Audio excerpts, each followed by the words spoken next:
今回は、あるウイグル人講演者の情熱的な主張を深掘りします。解放への道は一体どこにあるんでしょうか。講演者はまず、ウイグル民族運動の核心にある分裂を招きかねない問いを投げかけます。ナショナリズムか、それとも宗教か。彼は宗教が邪魔だっていう考えに真っ向から異を唱えるんです。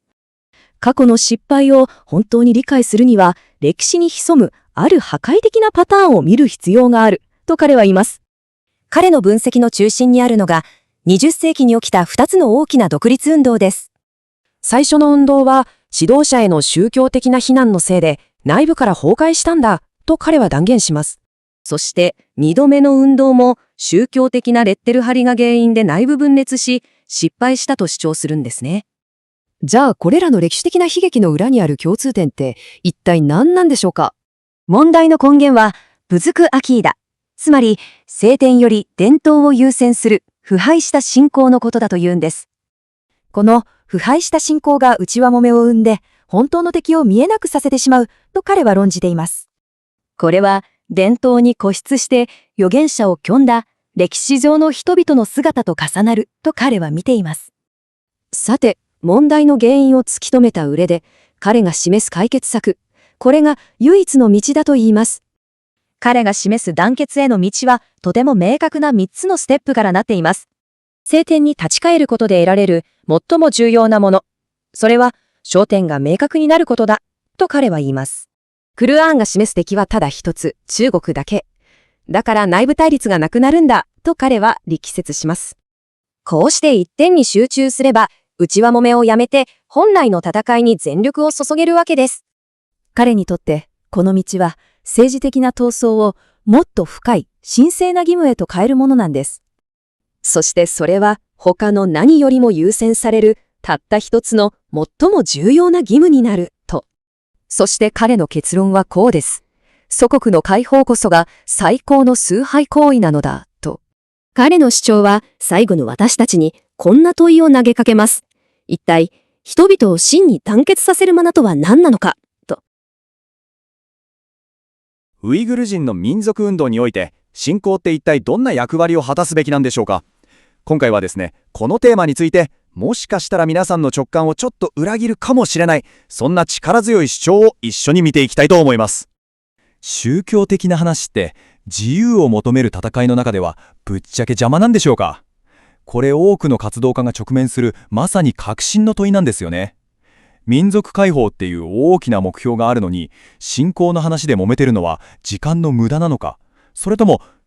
もしかしたら僕たちがまだ気づいていないだけで、実はものすごい武器になる可能性だってあるんでしょうか。さて、ここからが本題です。ウイグル人のコミュニティの中には、もう長年ずっとある緊張関係があると言われているんです。それは何かというと、昔の英雄たちみたいに、今はとにかく民族解放に集中すべきだっていう考え方と、何よりもまず宗教的な純粋性を守ることこそが大事だっていう考え方、この2つの間でずっと揺れ動いてきたという根深い問いなんですね。まあ確かにそうですよね。アブドゥ・ハリグ・ウイグルとかアフメトジャン・カサミみたいな歴史的な革命家を見れば、今は民族の存続が第一だ、宗教の話は後回しだって考えるのはすごく合理的ですし、説得力がありますよね。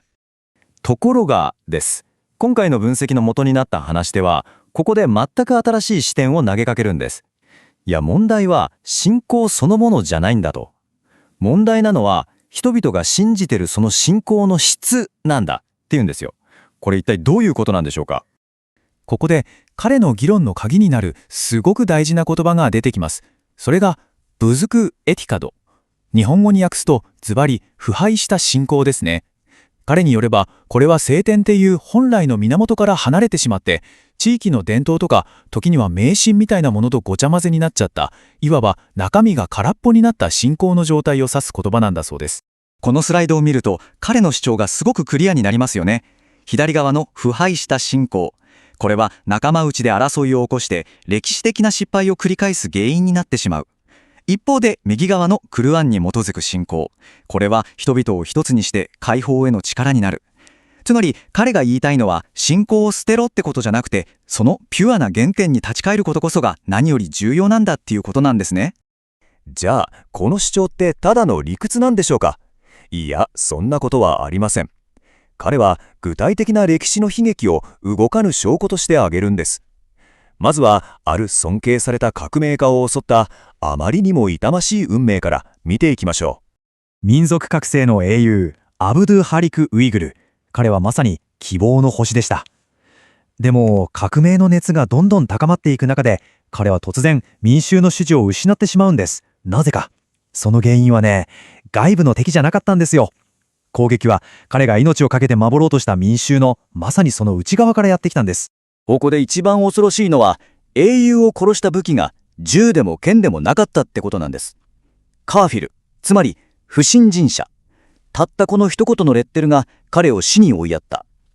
話し手によれば、これこそがあの腐敗した信仰が同胞に牙を吐いて革命を内側からぶっ壊した決定的な瞬間だったというわけです。そしてこの悲劇は一度きりじゃなかったんです。この失敗のパターンはまるで悪夢のように、およそ10年後、また繰り返されてしまうことになります。それが第二次東トルキスタン共和国のケースです。アフメトジャン・カスミが率いたこの革命も、ものすごく大きな希望の中で始まったんです。でも、またしてもなんです。話し手が指摘するように、その運命もまるで何かの見えない手によって内側からじわじわと植譲されていきました。見てください、これ。今回も使われたのはやっぱり巧妙なレッテル貼りだったんです。あいつらは共産主義者だ。神を信じない連中だ。本物の革命なんかじゃない。一見するとこれって政治的な批判に聞こえますよね。でもその裏には人々の信仰心に巧みにつけ込んで疑いを植え付け、民族をバラバラにしようっていう本当にずる賢い意図が隠されていたんです。そしてその結果はもう壊滅的でした。本来一つになるべき民族が根も葉もない噂で引き裂かれて、革命はどんどん力を失っていく。ここでもまた誤った信念、つまり話し手の言うあの腐敗した信仰が解放への道を阻む一番大きな壁になってしまったというわけです。さて、ここまで2つの痛ましい歴史を見てきました。じゃあ僕たちはここから何を学ぶべきなんでしょうか。ここから話は現代へと移って、いよいよ話し手が示す解決策、その核心に迫っていきます。彼の主張はすごくシンプルです。なぜ仲間同士で争ってしまうのか。その答えは、腐敗した信仰が僕たちの目を曇らせ、本当に戦うべき敵を見えなくさせてしまうから。そして、その代わりに、すぐ隣にいるはずの仲間を、あいつが敵だ、と、偽りの敵に仕立て上げてしまうからだ、と彼は言うんです。例えばですよ、髭の長さがどうだとか、誰が本物のイスラム教とか、そんな終わりのない言い争い。これって民族が生きるか死ぬかっていう、もっとずっと大きな問題から目をそらせるための巧妙な罠なんだと。まさに腐敗した信仰が仕掛けた罠なんだと彼は断言するんです。じゃあ、どうすればこの内部対立の負の連鎖を断ち切れるのか。その答えは驚くほど明確でした。それは、聖典であるクルアーンに立ち返ること。そこには戦うべき敵はただ一つしか書かれていない。だからそこに集中すれば、仲間のうちで揉めてる暇なんてないことに気づくはずだ、と、そういうことなんです。さあ、いよいよ彼の議論もクライマックスです。これまで、まるで水と油のように対立するものだと思われてきた、信仰と民族闘争。この二つが、ここで一つになります。究極の目的に向かって、完全に一つに統合されていくんです。このステップを見てください。まず第一に、故郷を解放すること。これは単なる政治活動じゃない。神への信仰を示す最も重要な実践になる。そして第二に、そうなると、国の独立を勝ち取るっていう国家的義務と、信仰を守る宗教的義務は完全にイコールで結ばれる。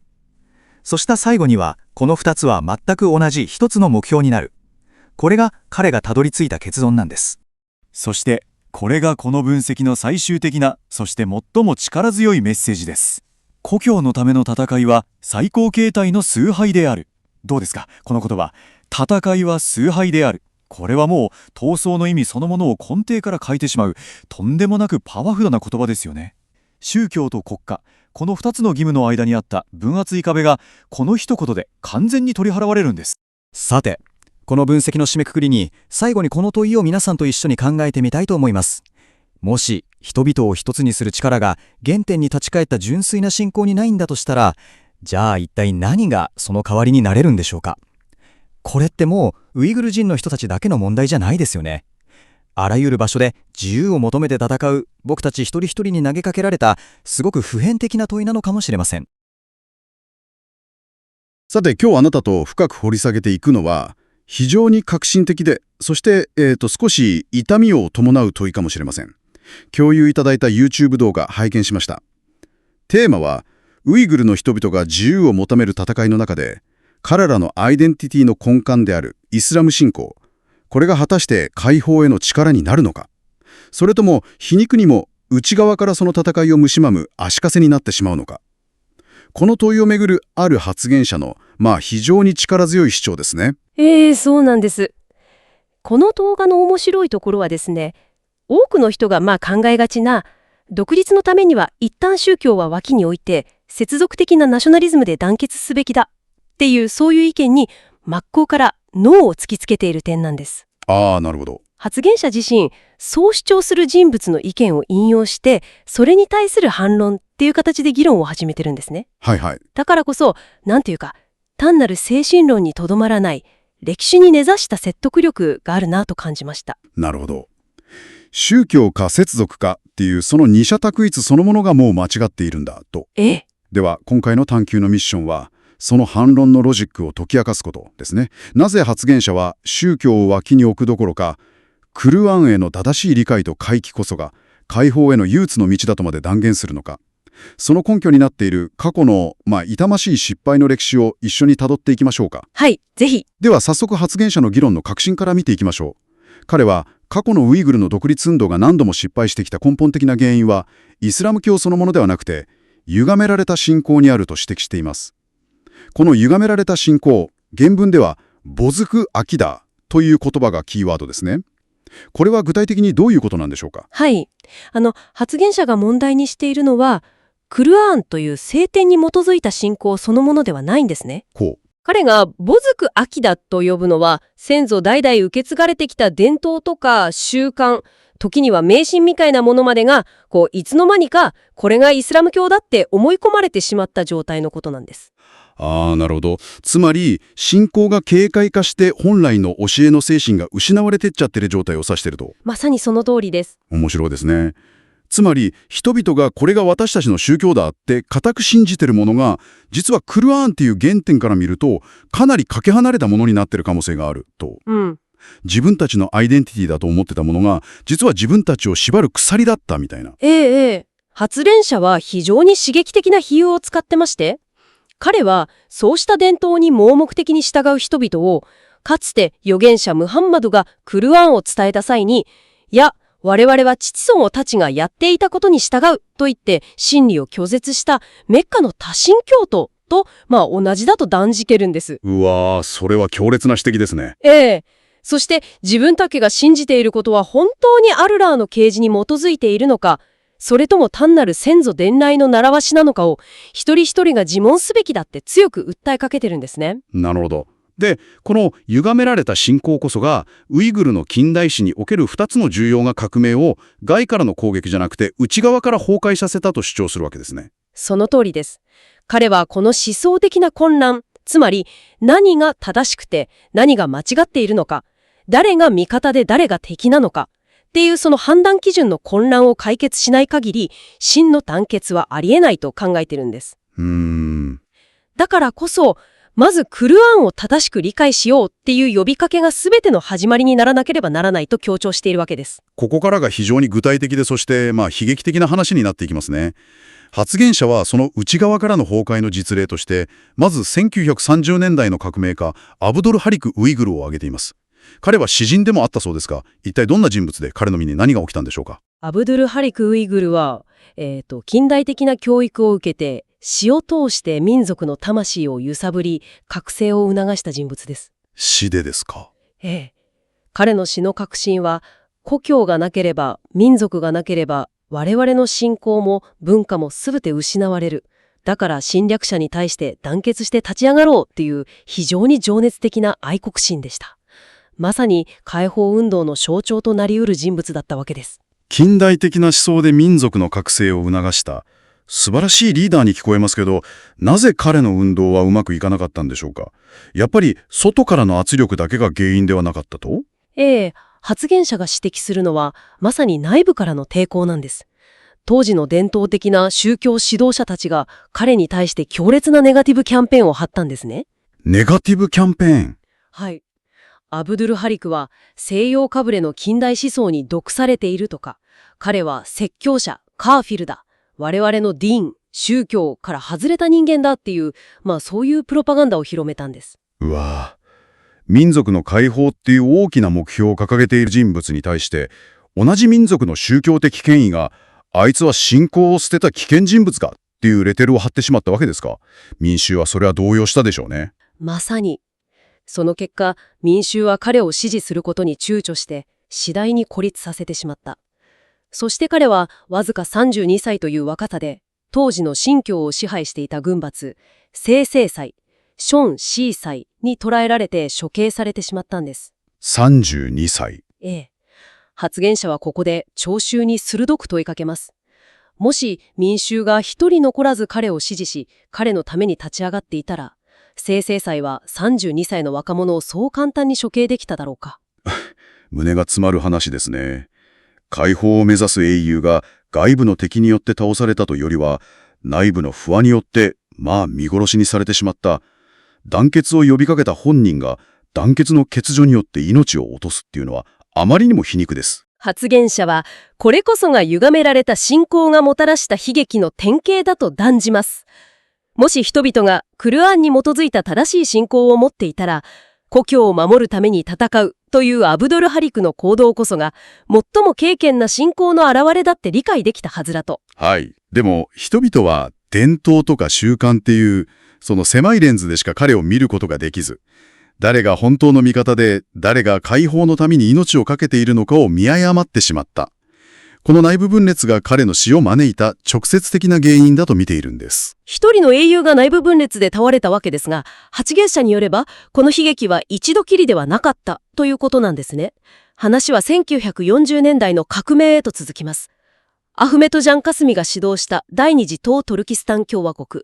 ここでもまた同じ過ちが繰り返されたと。はい、発言者は全く同じ構図だと指摘しています。この革命も特にウイグル人が多く住む南部の地域から広範な支持を得ることができなかった。北部を中心に展開して南部は冷ややかだったんです。南部というとより宗教的に保守的な地域っていうイメージがありますけど、なぜ彼らは協力しなかったんでしょう。今回彼らを分断するために使われたプロパガンダは、霞たちはソ連の支援を受けた無神論者の共産主義者だ。アルラを信じる敬虔なイスラム教徒は、彼らのような者たちに協力してはならないというものでした。またしても宗教的な感情を利用した分断工作ですね。ただ今回は少し複雑な気もします。ソ連の支援を受けた共産主義者っていうレッテルは、当時の状況を考えると全くの嘘ではなかったとも言えませんか？その辺の事実とプロパガンダの境目が人々を混乱させたのかもしれないですね。非常に良い点ですね、それ。その通り、実際にアフメト・ジャン・カスミンはソ連の支援を受けていました。でも、発言者が問題にしているのはそこなんですよ。人々は共産主義者、無神論者っていうレッテルにとらわれちゃって、その先にある本質的な目的、つまり中国の支配から故郷を解放するという大義を見失ってしまった。なるほど。クルアン的な視点に立てば、たとえ相手が誰であれ、共通の敵を倒すために一時的に協力するっていうのは戦略としてあり得るはずなのに、歪められた信仰を持つ人々は、そういう柔軟な思考ができず、協情的なレッテル貼りに終始してしまったと。なるほど。本質的な優先順位を見誤らせる思想的な毒が、またしても蔓延してしまったわけですね。結果として、南部のウイグル人はこの革命に参加せず、第二次東トルキスタン共和国は孤立し、最終的には崩壊してしまった。1930年代の廃教者というレッテル、1940年代の共産主義者というレッテル、どちらも解放のために立ち上がったリーダーを同じ民族の中から信仰的ではないという理由で孤立させて運動を失敗に追い込んだ。発言者はこの歴史の繰り返しこそがウイグルが今なお解放されない根本原因だと見てるんです。そして彼はこの分断が現代に至るまで続いていると嘆きます。ある者は30年代の革命を支持し、40年代の革命を共産主義者の革命だと今でも非難する。この分断を乗り越えない限り未来はないと。では、これらすべてを踏まえた上で、発言者が提示する解決策とは何なのでしょうか。過去の失敗を乗り越えて、真の団結を築くために、我々は何をすべきだと彼は言うのですか？彼の答えは驚くほどシンプルで、かつラディカルです。クルアンに帰れ。ただそれだけです。ただそれだけ。ええ、彼によれば、クルアンを深く学び、その教えを羅針盤とすることで、これまで人々を混乱させてきたすべての霧が晴れると言います。クルアンに帰れと。具体的には、クルアンに帰ることで何がどう変わると言うんでしょうか。発言者は、2つの非常に重要な点が明らかになると言っています。まず第一に、クルアンは、我々の真の敵は誰かを明確に示すと。それは中国であると断言します。はっきりと。クルアンを学べば自分たちの土地を奪い文化を破壊し人々を収容所に置いている者が誰なのかはっきりと理解できる。仲間内であいつは破教者だ、こいつは共産主義者だと争っている暇などないことがわかるはずだと。なるほど。まず敵を明確に定義することで、内向きだったエネルギーを外に向けさせるわけですね。非常に戦略的な視点です。そして第2の点は、第2に、そしてこれが彼の主張の最も革命的な部分だと思うんですが、クルアンは故郷の解放のための戦いは単なる政治活動や世俗的な義務ではない。それはアッラーに捧げる最も崇高な崇拝行為、イバーダであると定義づけるとしています。それは強力な視点の転換ですね。独立闘争そのものが宗教的な義務になる。つまり、日々の礼拝とか断食と同じ、あるいはそれ以上に重要な信仰の実践だと位置づけるわけですか。まさにその通りです。彼は動画の中で、民族と故郷の解放以上に重要な崇拝行為も国民的義務もないと断言しています。この視点に立てばどうなるか。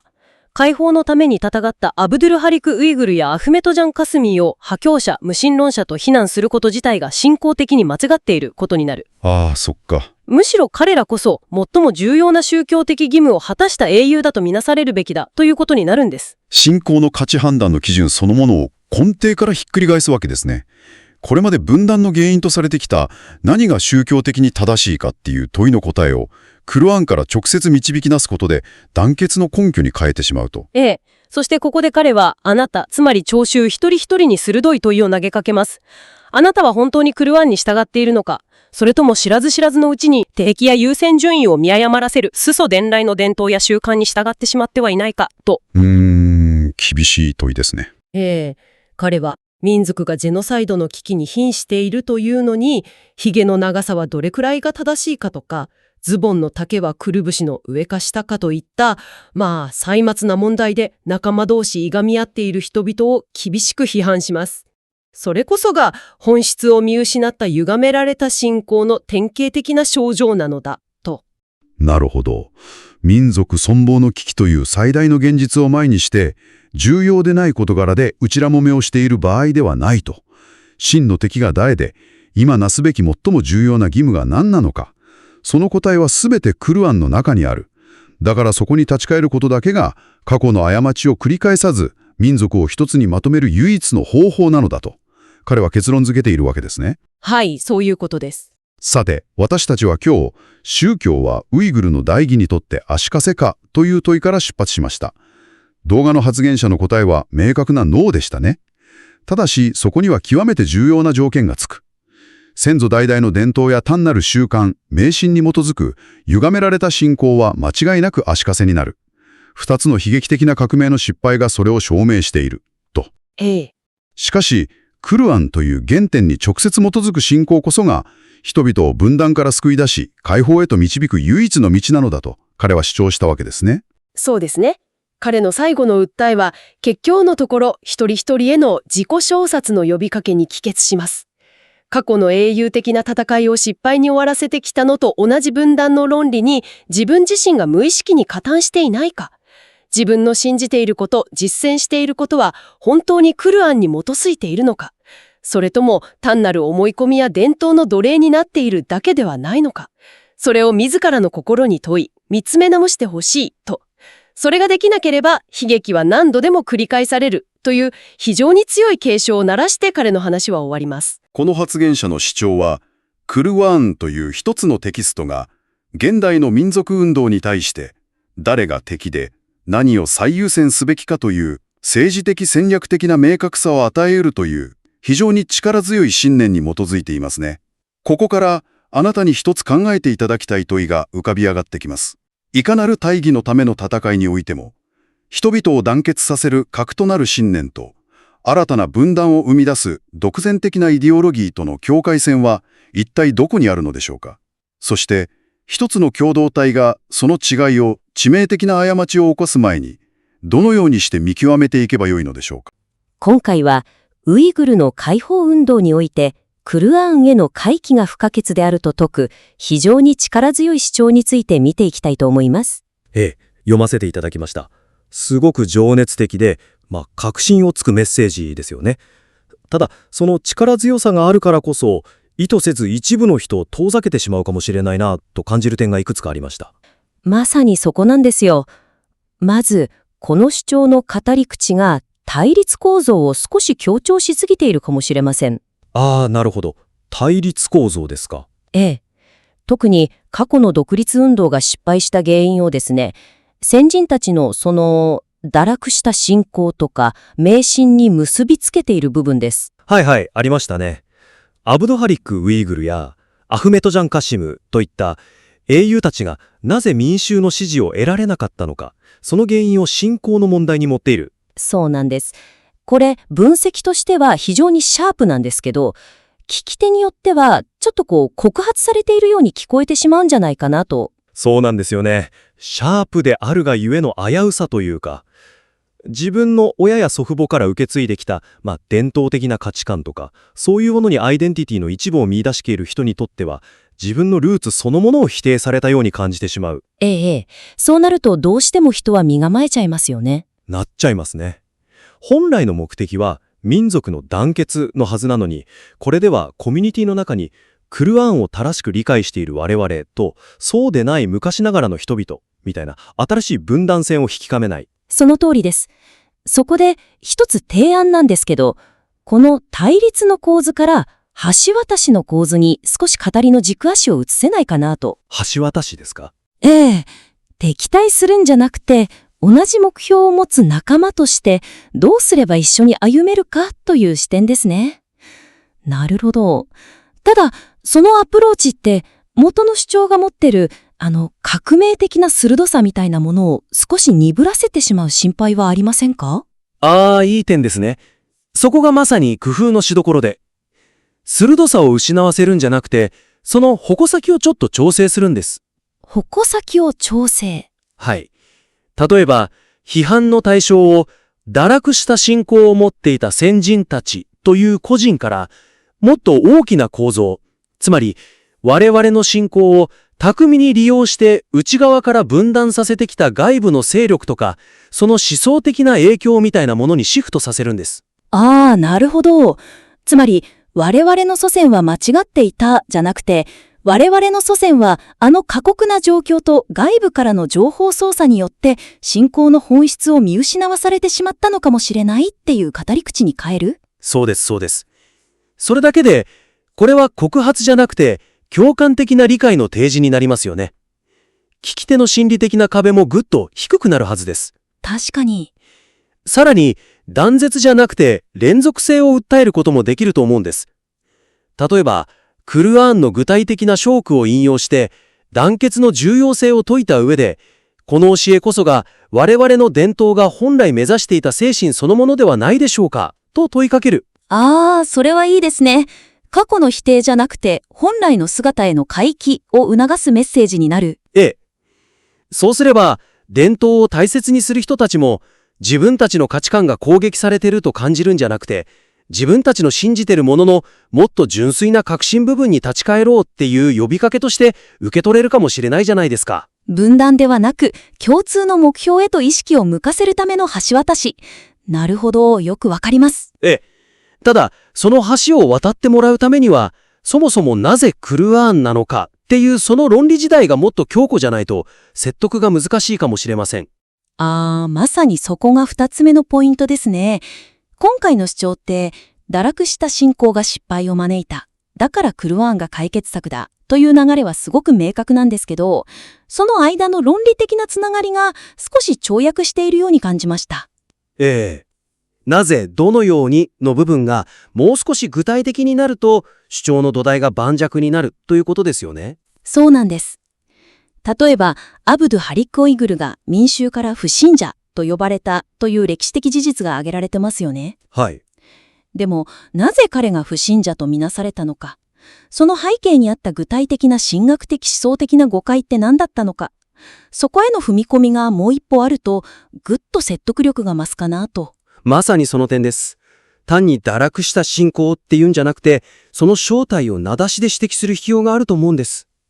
例えば、それは指導者の言葉を何も考えずに信じてしまう権威主義だったのかもしれないし、あるいは内面的な確信よりも外面的な宗教の実践ばかりを重視する形式主義だったのかもしれない。そうです、そうです。問題を漠然とした信仰から特定の思考の癖みたいなものに具体化する。なるほど。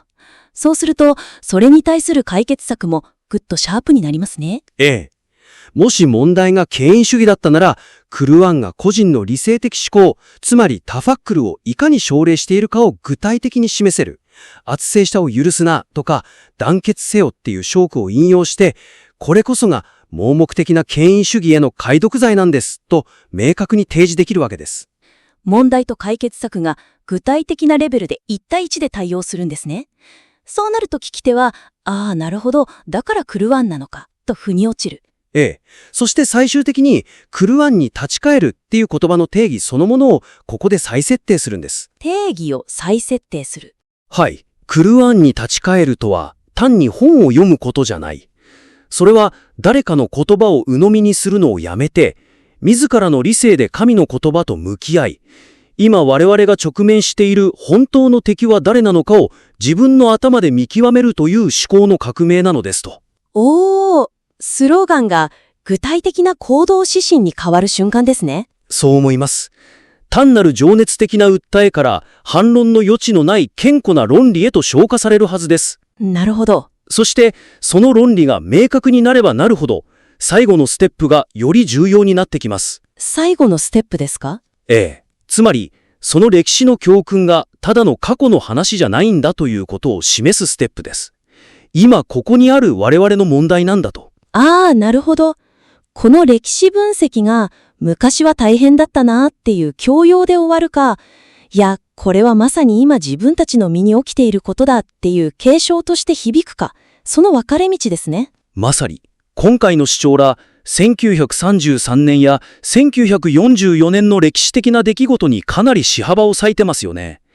それはもちろん重要なんですけど、現代のディアスポラコミュニティで生きる人々にとっては少し遠い話に聞こえてしまう可能性も、まあ否定はできないかなと。そうなんですよね。その歴史的な分断の構図が、今の海外ウイグル人コミュニティで具体的にどういう形で再現されちゃってるのか、その生々ましい接続が、メッセージに緊急性を与える鍵になります。歴史を現代を映す鏡として機能させると。ええ。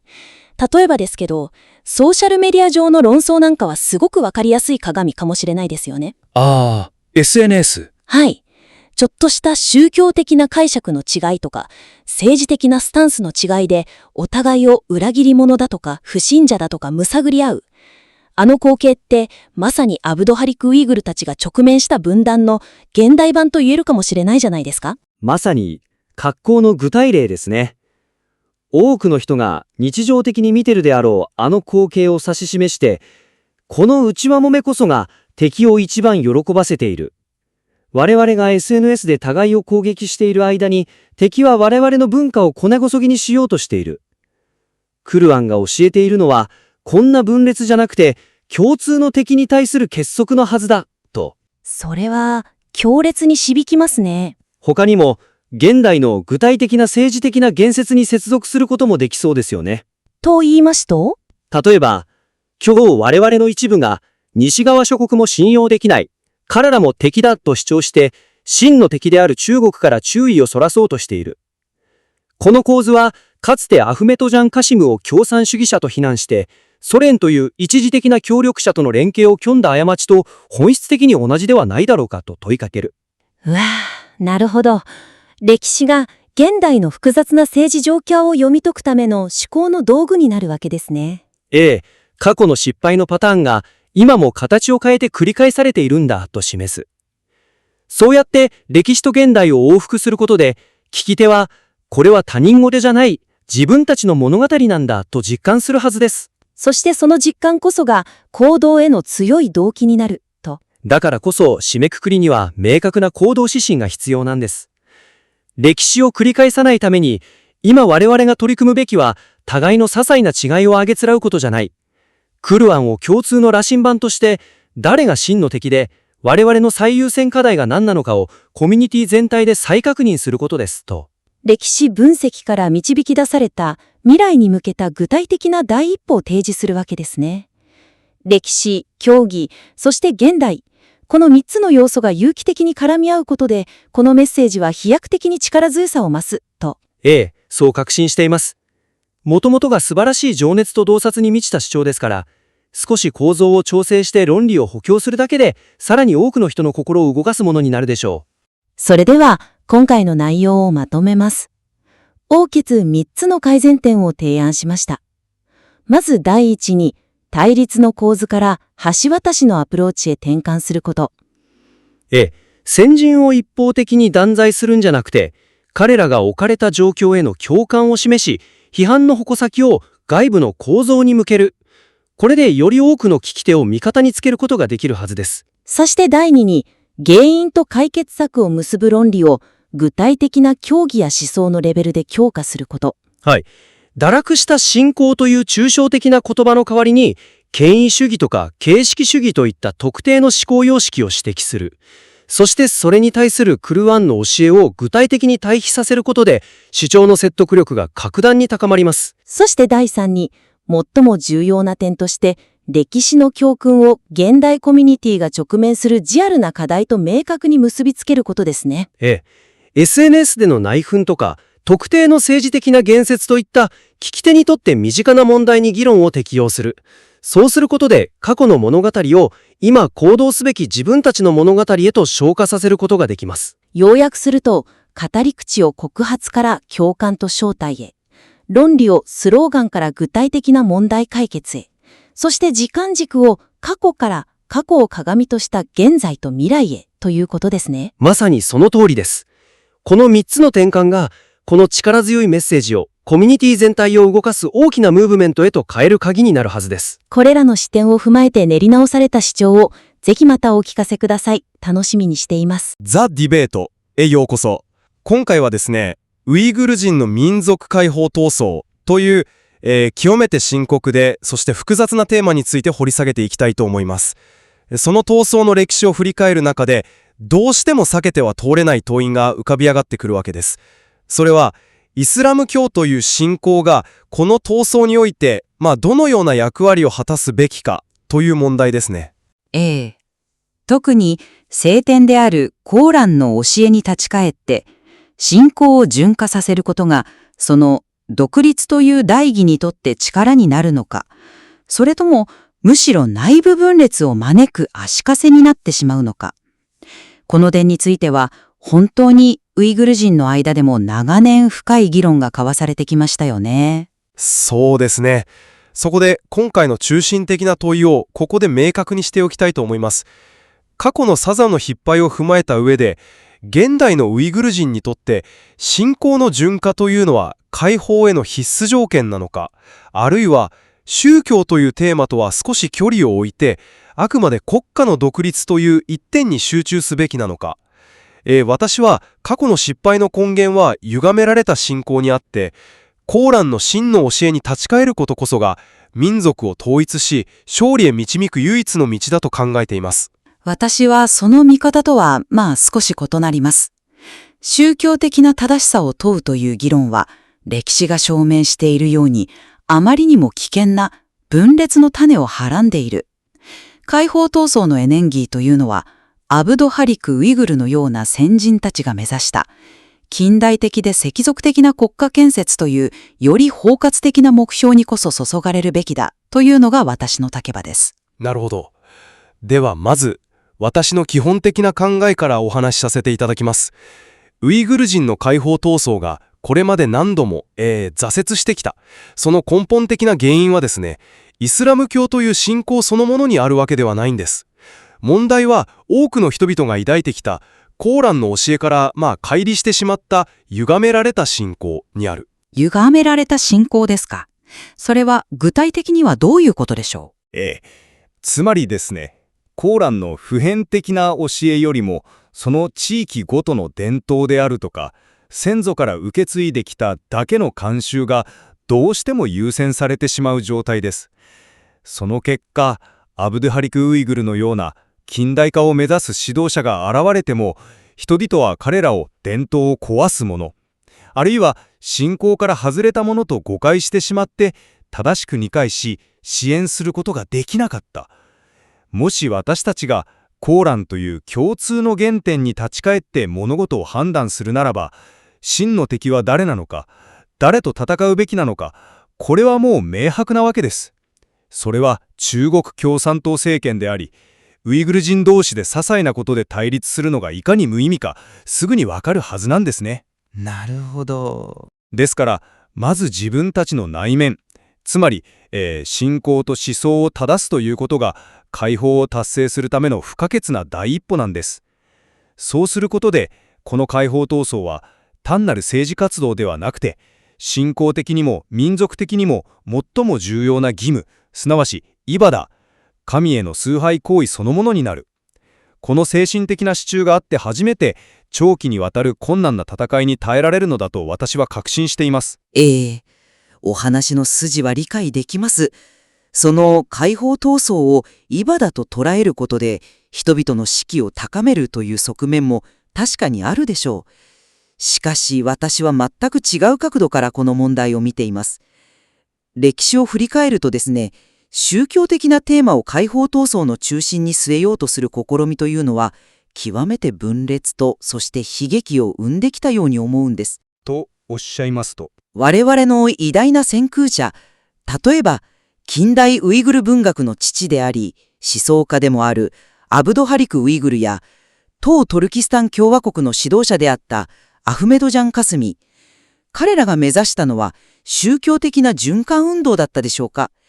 いや、違うと思うんです。彼らが目指したのは、教育を普及させて人々を啓蒙し、近代的で統一された国家を建設することでした。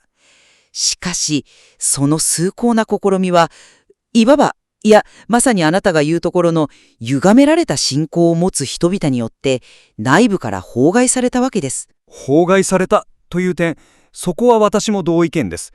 しかし、その原因の解釈が我々の間では異なりますね。指導者たちは近代的な思想を取り入れたという、ただそれだけで不信心者だとか共産主義者といったレテルを貼られて、大衆の支持を失い、孤立し、そして敗北した。この痛ましい歴史から私たちが学ぶべき教訓とは何か。それは、解放闘争のエネルギーを解釈が無限に分かれて必ず対立を生むような宗教問題に向けるべきではないということです。祖国解放という信仰や思想の背景にかかわらず、誰もが合意できるその一点にこそ全勢力を集中させるべきなんです。その歴史解釈は非常に興味深い。ですが、私はそこから全く逆の結論を導き出します。あなたが指摘したように、1933年にアブドハリック・ウイグルが処刑され、また1944以降のアフメトジャン・カスミの革命が最終的に民衆の全面的な支持を得られなかったのは、一体なぜだったのかということです。それは、彼らが宗教的に正しくないというレテルを貼られたからでしょう。その通りです。そして、なぜそのレテルが有効だったのか。それは、民衆がコーランに基づかない、伝統や慣習に凝り固まった歪められた信仰にとらわれていたからです。彼らは指導者たちが訴える民族の覚醒や近代化を自分たちの慣れ親しんだ価値観への脅威だと、誤解してしまった。もしもですよ、民衆がコーランに基づいた正しい信仰、つまり本質を理解する知性を持っていれば、指導者の真の目的を理解し、彼らを守り、革命は成功していたはずなんです。問題は宗教を持ち出したことではなく、民衆の側にそれを受け止めるだけの正しい宗教的素養がなかったことにある、と私は考えます。いや、それはあまりに危険な議論だと思います。その歴史の教訓こそが、宗教的な議論を解放闘争に持ち込むことの、その危険性そのものを示しているとは考えられませんか？指導者がどれほど民族の未来を思って行動しても、一度、あいつは宗教的に正しくないというレテルが貼られてしまえば、運動全体が失速してしまう。つまりですね、信仰の正しさを問い始めること自体が、敵を利する内部分裂の壁になるのです。しかし、その分裂を恐れて、思想的な曖昧さを放置したままで、本当に強固な団結が生まれるんでしょうか。見せかけの団結というのは、少しの衝撃で簡単に崩れ去ってしまいますよ。ではお聞きしますが、その正しい信仰とは、具体的に誰がどうやって定義するのですか？あなたが正しいと信じる解釈も別の人から見れば歪んでいると映るかもしれない。その基準をめぐる争いが新たな内戦の始まりになる可能性だってあるわけです。今、重要なのは宗教的信条の細かな違いを超えて、まずはウイグル民族として団結することではないでしょうか。その団結の基盤が曖昧だからこそ、過去の失敗があったと私は言っているんです。では、我々は何を基盤に団結すべきか。私はそれがコーランであると確信しています。なぜなら、コーランは私たちの唯一の敵が誰であるかを極めて明確に示しているからです。他のウイグル人グループや些細な教義の違いを挙げつくらって敵視するのは、まさに歪められた信仰がもたらす混乱に他なりません。コーランに立ち返ることで初めて闘争の焦点が定まり、すべてのエネルギーを真の敵、つまり中国政府に集中させることができる。敵が誰であるかを明確に定義しない限り真の団結などありえません。申し訳ないですが、その理屈にはどうも納得できません。敵が中国であることは、ウイグル人であれば誰にとっても自明の理じゃないですか。その認識のために必ずしもコーランを持ち出す必要はないでしょう。むしろ、あなたの言うコーランに立ち返るという呼びかけ自体が、じゃあ誰の解釈が正しいのかという終わりのない神学論争の引き金になる危険性をはらんでいるように思えてなりません。それは神学論争ではない。我々のアイデンティティの再確認です。私は、闘争の基盤というのは、特定の宗教的信条ではなく、民族の生存と国家の独立というより普遍的で包括的な理念に置くべきだと考えます。それこそが信仰の有無や宗派の違い、あるいは無神論者であるウイグル人さえも結集させる力を持つのではないでしょうか。あなたのやり方は結果的に味方になるべき人々を排除してしまうのではないかと私は危惧します。しかし、その民族の生存という理念だけではあまりに脆い。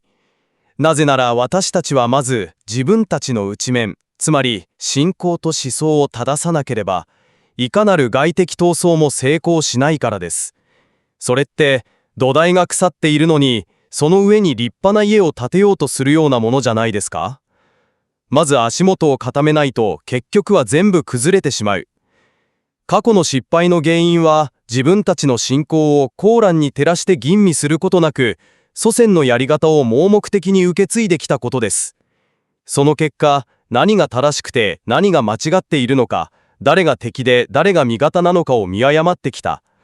今こそ、コーランという原点に立ち返り、思想的な基盤を盤石にすれい時です。その土台の比喩はわかりますが、私とは状況認識が違いますね。私たちの家は今まさに燃えている最中なんです。差し迫った民族存亡の危機において、内的な信仰論争に時間を費やす余裕など本当にあるのでしょうか。家が燃えている時に、まず土台の耐震性を点検しようなんて言う人はいませんよね。しかし、その火事が起きた原因が、そもそも土台の欠陥にあったとしたらどうしますか？たとえそうだったとしても、まずは火を消すのが先決です。今優先すべきは思想的背景や信仰の度合いの問わず、すべてのウイグル人も祖国解放という一つの旗の下に結集させることです。アブドゥ・ハリック・ウイグルらが海外の新しい知識を学び、それを民族のために役立てようとしたように、私たちも内向きの議論ではなく、実践的な行動を優先すべきです。基礎を固めることの重要性は否定しませんが、タイミングが違う。今は行動の時です。その行動を支える精神がなければ、行動はすぐに頓挫します。歴史がそれを証明しています。